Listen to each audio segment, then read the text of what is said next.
Homeowners, ever heard those dreaded words? You need a pipe repair? Yeah, I've been there. Instantly, I imagined my yard torn up, flower beds destroyed, and a big muddy mess for weeks. But what if I told you there's a smarter, cleaner way? Let's talk about trenchless pipe repair, also called point repair. Instead of digging up your whole yard, this method fixes pipes underground with minimal mess. Here's how it works. A professional finds the problem spot using special cameras.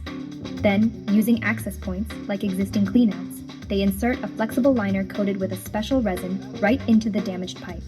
Once in place, it's inflated, and the resin hardens, creating a new, super strong pipe inside your old one.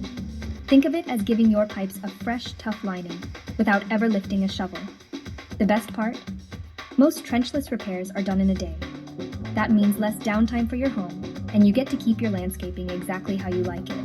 It's cost-effective too. No heavy equipment, no replanting, just a simple, lasting fix. But keep in mind, trenchless isn't right for every situation. If the pipes are totally collapsed or misaligned, you'll still need to talk options with your plumber. But for cracks, leaks, and corrosion, trenchless technology is a game changer. So next time someone tells you your pipes are toast, don't panic. Ask about trenchless pipe repair and save your yard, your time, and money.